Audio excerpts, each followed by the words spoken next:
Alright, thanks everybody for coming out. I know it was a rainy day. Afterwards we'll be doing like a hands-on type clinic outside. So if you are interested in what I'm saying here, or want me to evaluate your form, we'll do that starting on hole 1. But I'll start this video by saying that most people at home, I know a lot of people at home will be watching this, are used to me being known as a top disc golfer. And that was kind of my thing, but I wanted to figure out why it was I couldn't beat Ken Klein. Just keep it real. And he beat me week in and week out, and I almost wanted to quit the sport, and I would try to learn, but nobody would teach me anything. Everybody always said, oh, well, just do this or that, and nobody really knew. And I had played sports my whole life growing up, and anytime I wanted to learn something, I went to a coach, went to a book, video, and it was step by step, here's how you do it. Now, could I do it? No, I wasn't a perfect athlete, I tried my best. But there was these instructions, and in disc golf, they didn't exist.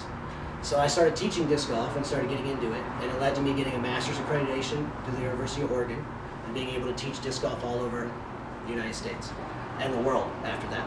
And so what I found was just because they give you an accreditation doesn't mean you know everything. And so I had to sit down with tons of video and sit down with a bunch of machines and try to figure out what is the biomechanical way to throw discs. And there has to be a correct way, and that's what I thought. And so after spending some time and looking at it and working with some other people that understand physical aspects of the body, we came up that there was a direct, correct way to throw a disc. It was an opinion, and that some of the opinions that have been passed along throughout the years were actually applicable to what was correct technique, but some things were missing and some things were wrong. If that makes sense. So that's the first thing I wanted to tell you, how I got to where I was. And when we get out there, I can give you more explanation about how that works. It's hard to show it on a tape. So what I want to do today for this at-home crowd is I wanted to thank Infinite Discs for having me. And I appreciate you guys having me in Utah. And they sponsor the Next Generation Tour, so thank you so much. We appreciate it. And I wanted to give you guys, I'll give you guys 4 tips at the end of the video of how you can apply the techniques at your own pace. But right now I just want to give you what I call what it takes to be good at something. That's what we'll call it, okay? And I call it level. So the reason I call it level is because in everything that exists, whether it's sports, family, it doesn't matter, business, if you follow the level, and I made it up myself, I didn't take it out of a book, but if you follow this level acronym that I'm about to give you, you should be able to succeed in anything you do, okay? So let's start with the L. The first L would be learn, okay? When you're first trying to do something, you need to learn. And with disc golf, one of the first things you need to learn how to do is understand why a disc does what it does. Most people buy a disc and they're told, hey, well, that one goes left, this one goes right, this one goes long, this one goes short. But they don't really understand why. And you have to take the time. It's just science. You can figure it out. It's about 8th grade science. And you can figure out why a disc does exactly what it does. Why it wants to go left. Why it wants to go right. Why it wants to lift and drop. All these other things that take place. And once you understand that kind of concept, then you can start to attack the game more. But going out there with not understanding why a disc hyzered out on you or why it flipped over into the woods, and just saying, oh, that's because that's that certain disc they sold me, is really going to make it harder for you to get good at disc golf. Let me give you an example of that. When you're buying a driver, most people, when they first go out, they try to buy a really flat driver. It's really cool, it feels good in the hand, it's lower profile, it feels really good. But a flat profile disc does not have any room to trap air. So when it's thrown out into the air, it has no concept of wanting to fly. It goes to trap the air, there's no room, the air rushes over the top, pushes down on the top, and it drops. Okay?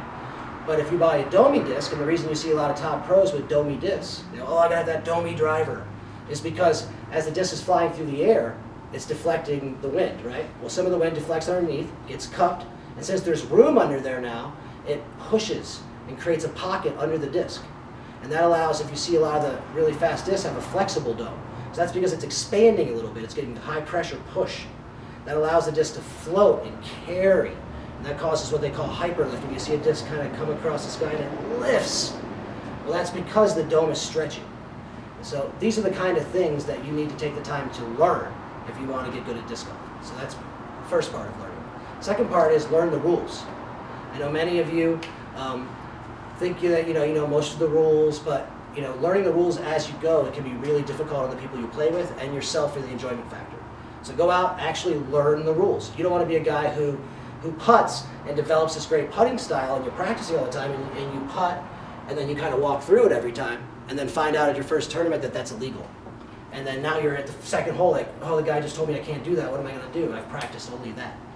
So make sure that you understand the rules of the game. And finally, the last part of the L is learning the technique.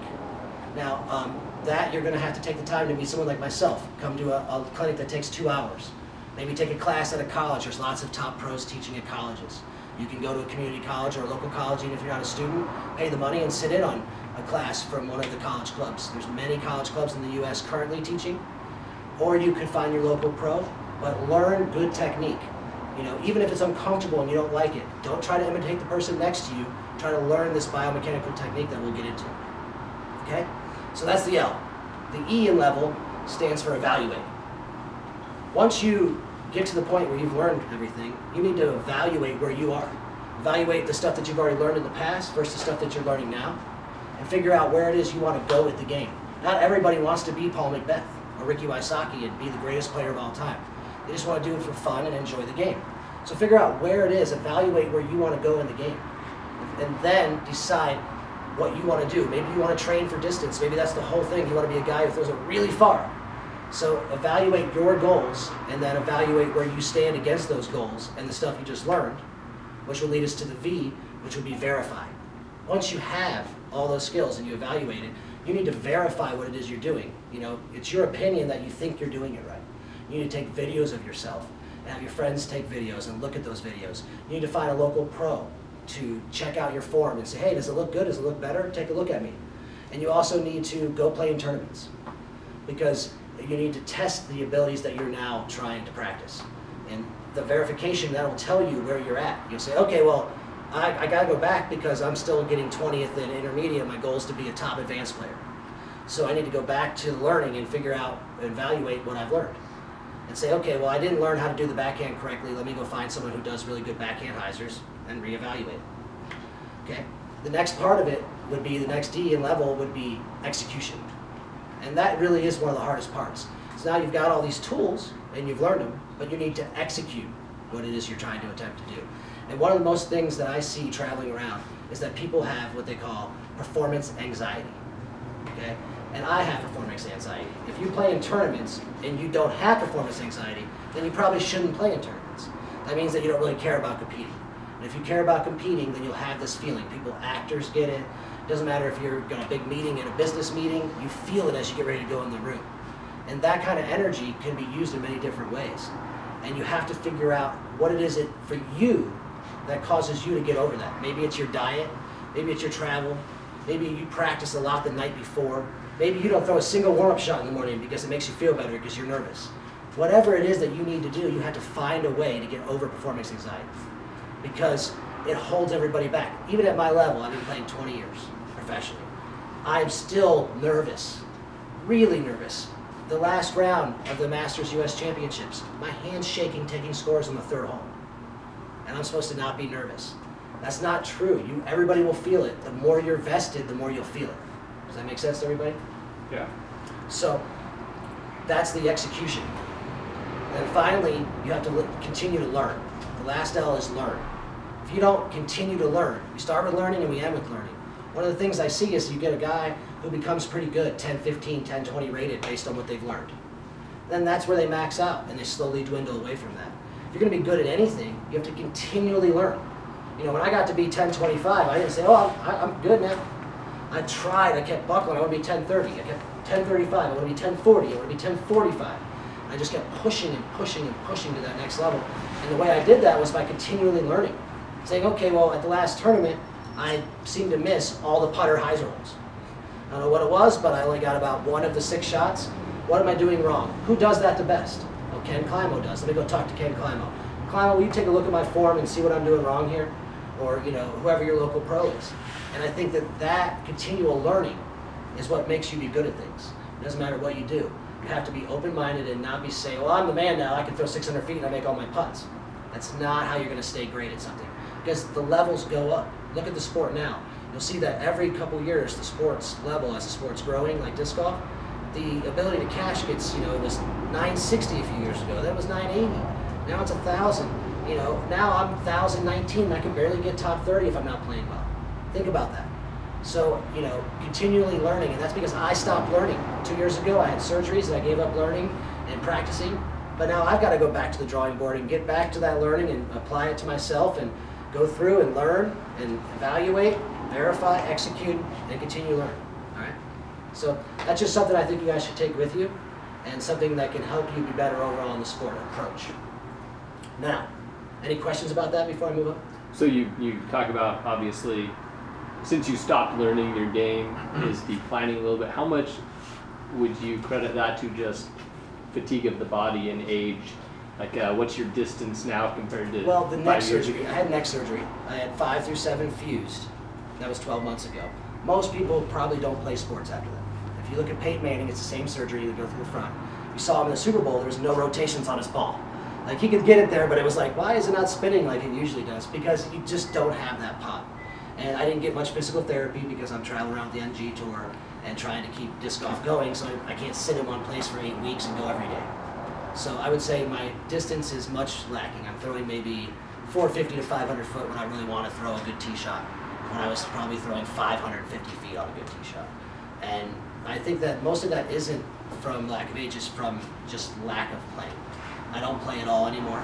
I run tournaments, I organize tournaments, I promote the company, I do store stuff, I do all kinds of things to help grow the sport, design courses, all that stuff, but I don't have a chance to practice. And I show up to the tournaments literally the day before. Or if it's a big tournament, I'll show up 2 days before and try to play 3 courses in 2 days and then go out and play against the best who've been there for a week. It's kind of a tough battle. You know, I'm like, it's funny is I used to be known as the guy who beat the weekend warrior. And they'd be like, oh, you just beat the weekend warrior because you're the touring pro and you beat the weekend warrior. Now I'm the weekend warrior getting beat by the touring pro. So it's kind of, coming back and I can feel what they mean. And it's just, you need the commitment, Ricky Wysocki lived with me for many years over the winters. And he putted every single day. Didn't matter if he was out late, didn't matter if it was raining, didn't matter. I wake up to ching, ching, out my window, ching, I look out and Ricky's out front putting. And so that kind of commitment is why you stay good. So I don't think that it has anything other to do than my lack of commitment to performance. What are these 4 things that I believe can help you take that next step? So obviously there's so much I could teach you. A 10-week class is what I have written down. 10 weeks at an hour and a half twice a week. We're talking 30 hours of instruction. I'm going to try to give this to you in 10 minutes. So I do the best I can. But one of the first things that you have to realize is when you're throwing a disc is that you have to create a line when throwing a disc where there's one continuous line. And that is the #1 thing that I see most players doing. Probably 99 percentile of people who are not at the top 10 in the world have this in their game. And even when I throw poorly, I do it wrong. Because the stuff I'm teaching is biomechanically correct, and that's at 100%. I'm not a 100% athlete. I'm a decent athlete. I played college level sports, but I'm not a pro athlete. So my best is maybe accomplishing 75% of the technique. So I'm trying my best. Okay. So the first thing that you have to realize is this part where I said the continuous line. And if you use this line, I'll just give you a quick briefing. Let's grab a nice trilogy disc off the shelf here. Let's see here. All right. So we got our trilogy disc. Now imagine this line. One thing that, like I said, and the stuff that we'll teach you out there is that people had it kind of right, but they didn't know. Some of the stuff they taught you, they knew, and some of the stuff they didn't know why they taught you, just because they were told to teach you all the way down, generation after generation. And so the first thing they said is pull the disc across your chest. They were right, because if you're throwing the disc perfectly straight, that's what they want you to do the first time because you always go left. If you look, I pull the disc, if I pull it across my chest, it never leaves the line until I let go. See that? Makes one continuous line with the disc. No break in the line. So that was the best advice they ever gave people, and that's why you still hear that. The guy goes after the course, he gets his first disc, reach across your chest, pull straight back. That's great information. But that was for throwing a disc perfectly straight. All right. And you don't throw discs perfectly straight very often, especially in today's technology. You need them to hook a little bit, play little angles, land them, all that stuff. So I thought to myself, how are people currently achieving Heisers and Anheisers? And I looked, and the people that were struggling were achieving anhyzers and hyzers by doing the same thing through the back of the throw that they always do, and then changing the front of the throw to match the shot. So say if they wanted to throw a hyzer over this gentleman's head here, they would reach straight back on an angle. So their body would be angled to throw a hyzer, but they'd reach straight back. They pull into their core, and then they dip their shoulder and throw a hyzer. Okay? That created 1, 2, 3 lines that they have to be in sync for them to make a correct shot. Vice versa, I saw when they were doing anhyzers, they'd have that anhyzer run up, but then they'd reach straight back, pull in, and then lift their shoulder and make this loop. All right? Again, that's 3 lines, 2 to 3 depending on the argument. But it's definitely not one continuous line. And that break makes it impossible to be consistent. That's why most of those people who use that technique would go out to a course and shoot a 10 under, and the very next day they shoot 2 under with the same disc, and they're like, my triple X flips, I'm over it, right? But the real truth is the triple X is the same triple X it was the day before. It's that day when you're lifting out of the zone, you're letting go a little later, so it's turning more. And so that's the kind of things that are caused by having these uncontinual lines. Does that make sense? So how do you make a continual line?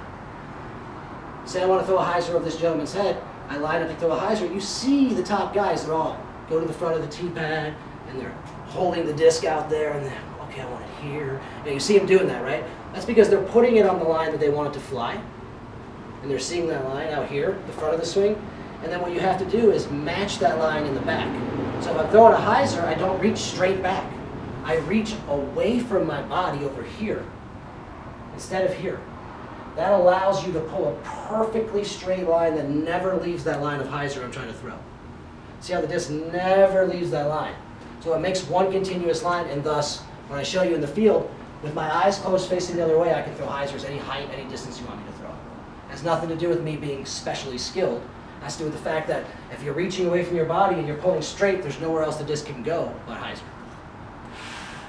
And so vice versa, if you can see as anhyzer, if I'm trying to reach back to throw an anhyzer over the camera here, I need to be able to reach inside my body to make that line. I don't reach straight back, I reach inside, and then create one perfectly straight line to the target. Okay? Does that make sense to everybody so far? Yeah. So, look at the variance you have in between.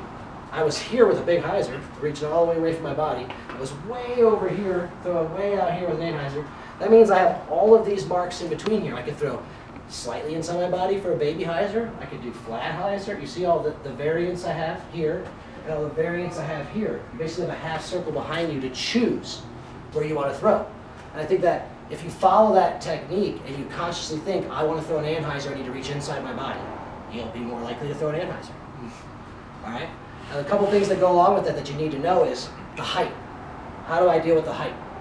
Well, think about it. I'm trying to make you make continuous lines that are almost mirrors of each other. So if I want to throw a disc up here over this gentleman's head, and I'm holding at the end of the tee pad right here because that's the height I want to go. I want to get all the way up there, and I see through the line I want to throw. That means in my hyzer reach back, I've got to be in a mirror of that below the line. So that if you took this line down here and this line up here, you can make an even line. You guys see that? That's how you're able to choose heights. And so if you're playing solitude hole 18 and you're throwing the anhyzer down the hill, you don't want to reach level. That's why people struggle with the hole. You want to reach from the matching angle. So if you're at the tee pad and throwing down there, and people at home are like, throwing down there, I don't have any holes like that. But you guys do. Straight down, right? So you want to match that shot. I want to throw it there, not out there. I want to throw it right there. So that means when I reach back, I'd have to be up here to make the line match here. If I'm here, then what I'm doing is I'm coming across and dropping my arm, making 2 lines. Really hard to be consistent. Okay? The other part that you need to know about it is the footwork.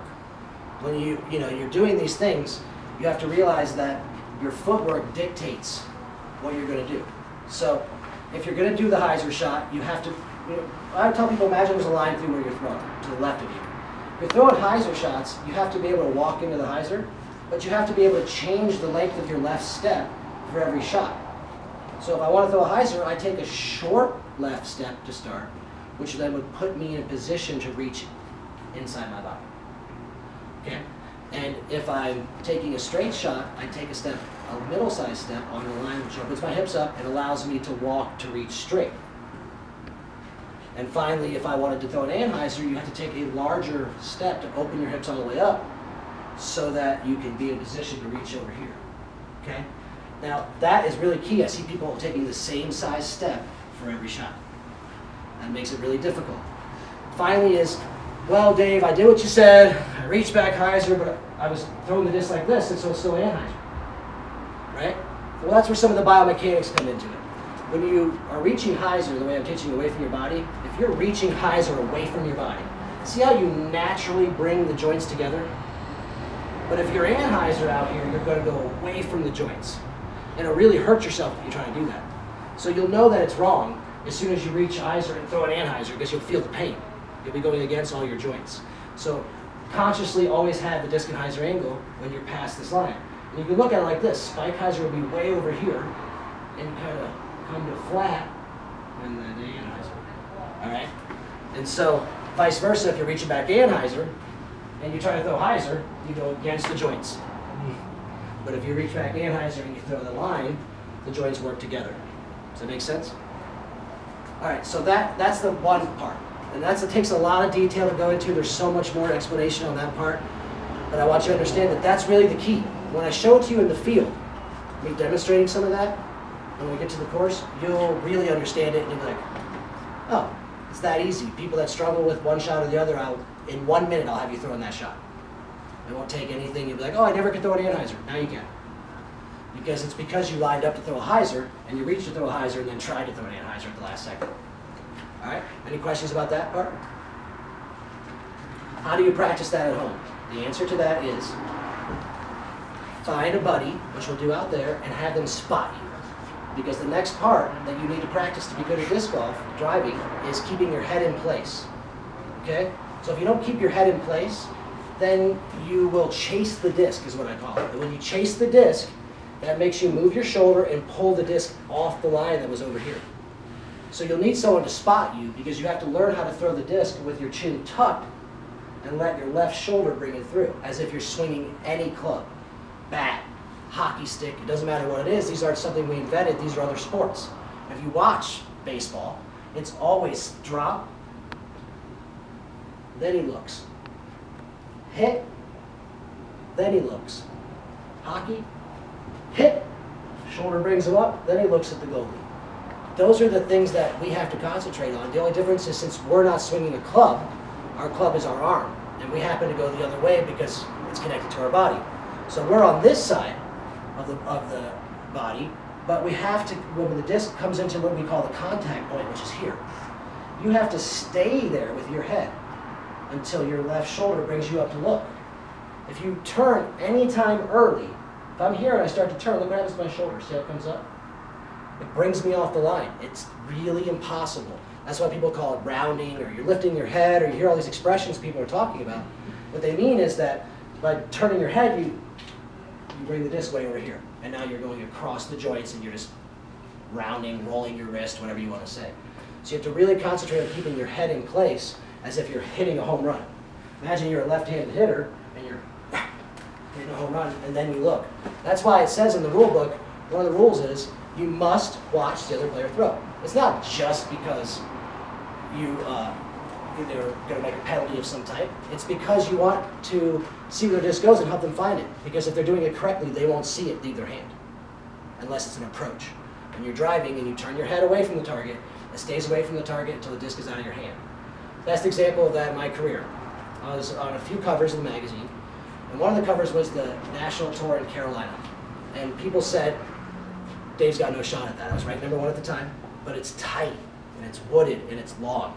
But I heard the murmurs, and so the guys locally, I went and practiced, and I really focused. And to hit those gaps, you really have to keep your head down and trust. Just trust, and don't peek, and don't roll your wrist off the line to miss that gap. And so the magazine cover is literally me winning the tournament, and I'm like this, looking right here. You can see it, and the disc is 85 feet on a line right in front of me on eyes right on the cover of the magazine. And that's because in that weekend I played phenomenal. I hit every line I threw, and that's because I was keeping my head in place. So that's number 2. keep your head in place. Third point that we have to talk about is cheating the turn. And it's all kind of tied together. It's all trying to keep you from turning early and taking the disc outside the contact zone. So one thing most of you have probably heard is to rotate on your heel, right? Not your toe, rotate on your heel. Most of you heard that? Yep. Mm-hmm. So what I was the big proponent of that, let's just say, of that. That was one of the first things I learned how to teach, maybe 15 years ago, back when disc TV was out. We were kind of watching it the other day. One of the first things I learned how to teach was dropping the heel and rotating through, okay? Well, I kind of didn't teach it right, let's just say, or people interpreted it wrong, or whatever happened, and people started to try to switch from being a rounder on the toe to dropping their heel and turning. But what happened was that transfer from being a rounder on the toe to a heel drop, what they did was cheat the turn. And so let me show you what I mean by that. It's much easier to explain.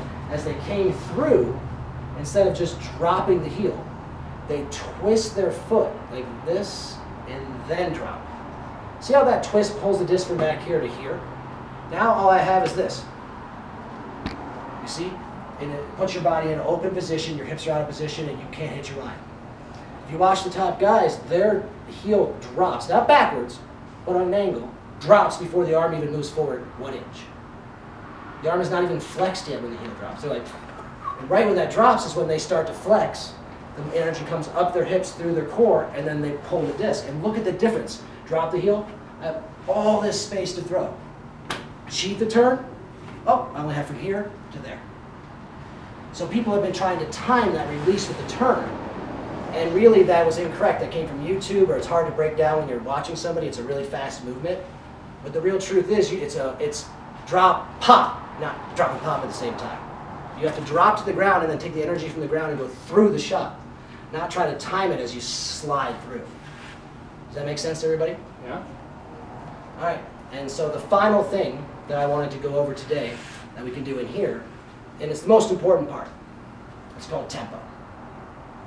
I know that people talk about tempo and blah, blah, blah, but I wanted you guys to really think about it.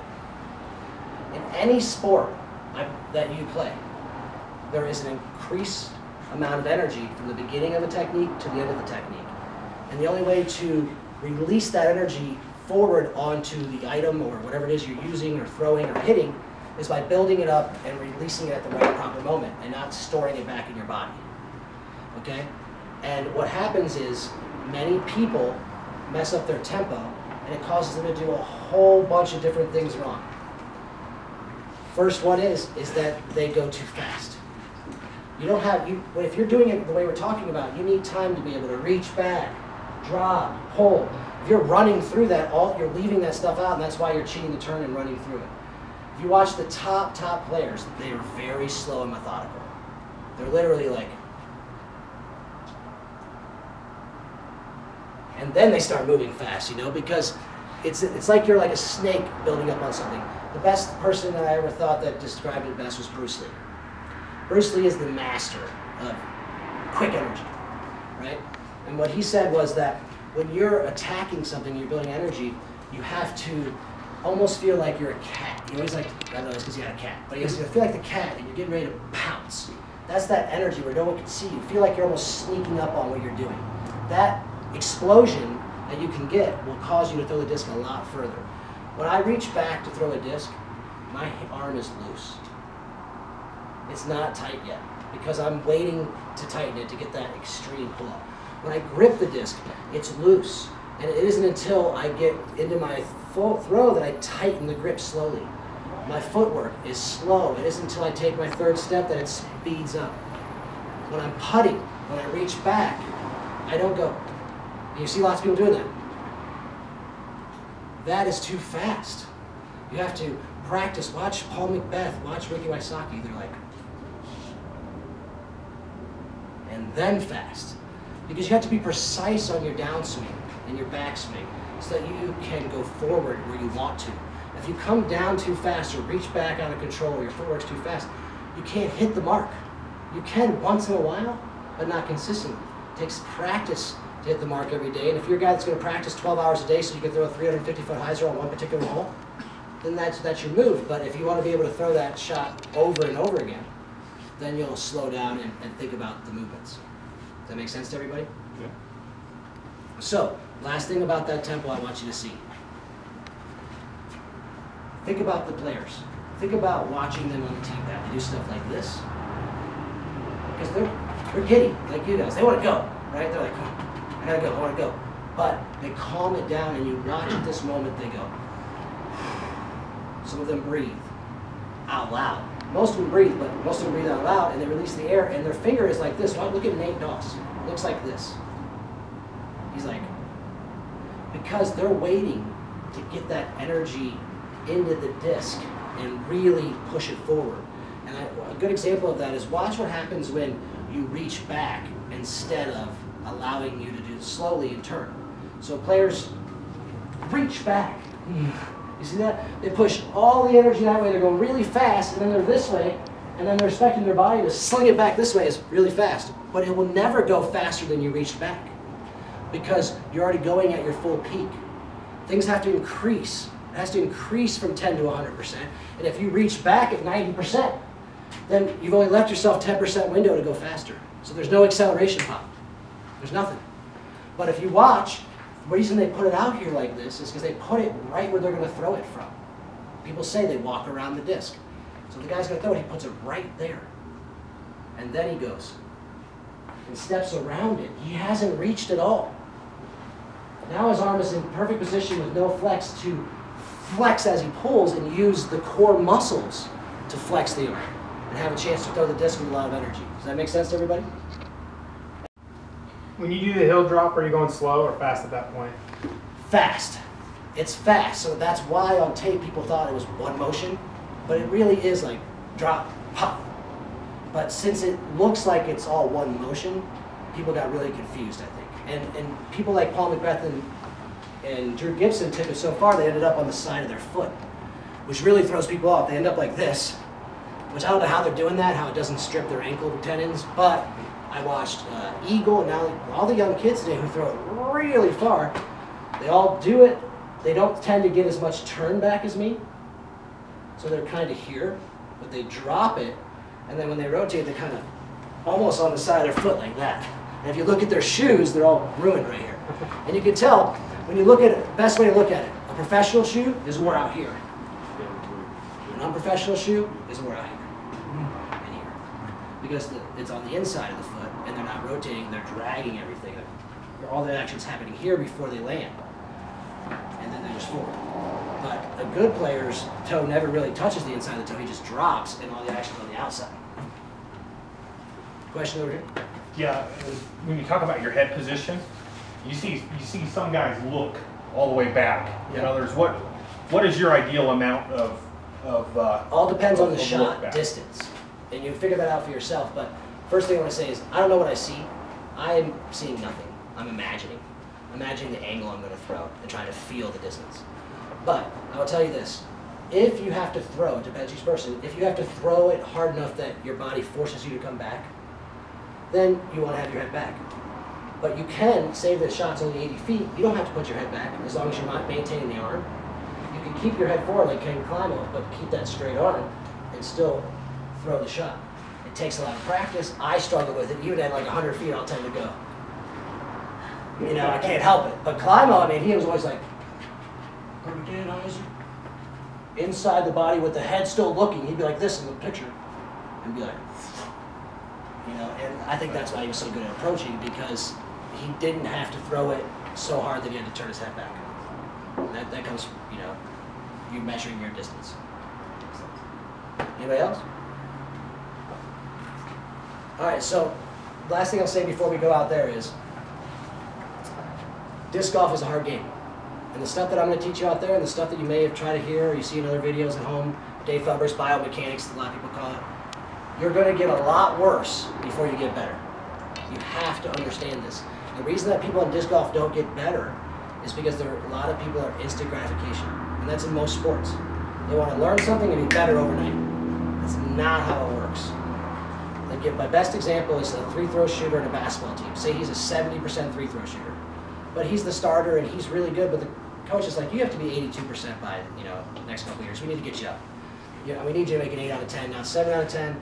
So we're bringing in the greatest free throw coach in the NBA, and he's going to spend all winter with you. And you're going to work on this until you have better technique, because it looks like your elbow's out of place and it flares a little bit when you shoot. So, okay, so they bring him in. He learns the technique, and now he's got perfect technique. Do you think that that very first season he applies it, he's going to do better than 70% from the year before? No. He took 20, 30 years of his life to get to the point of being able to make the flare elbow at 72%. But that was incorrect technique, and his athletic ability maxed him at 70% ability. Now, after a couple years of doing the technique, he may surpass the 70% and get to 80, 90% because he's got proper technique. But not until he sticks with it and goes through a year of being at 64% or 58%. And it's really tough, and most people don't stick with it. So I will just tell you the final disc golf example of that is a guy in Finland. I won't point him out, but I taught him private lesson. And I told him this, and I gave him 3 private lessons throughout the time I was there. And he was about a 940 rated player, and he wanted to be pro. And he was good enough to cash in Finland at the time because it was growing so much. But he knew that he wouldn't continually cash over the years to come. So he came to me and got these lessons, and I broke him down. I said, man, what you're doing is wrong. You're going to have to do all these different things, change it. And he went to the drawing board, and I got a message over the winter, kind of upset with me, saying, I can't believe you taught me this stuff. My rating's now 905. It's the worst experience I ever had. I can't believe you wasted my time. I paid you $300, whatever, blah, blah. And I just said, stick with it. That's all I wrote, And I didn't respond. I didn't want to get an argument with the guy. Just stick with it. A year later, sends me an email. I totally forgot about it. Email with a link to his first professional win. Now he's winning professional tournaments. His rating's over 990. He's not 1,030 rated, but he was 940. He was able to increase his rating by 50 points. But he had to drop 40 points to play a whole year where he couldn't even cash, and he donated his money, and he felt really bad about it. And that was what happens is most people at that point either quit or go back to their old 940 technique because they really liked birdieing hole 10 with their buddies and winning a skin. And now they get to hole 10 with the new technique, and they never get a birdie, and they birdie it every time with their old technique, and now they lose the skin, and their buddies laugh at them, and it's not as enjoyable.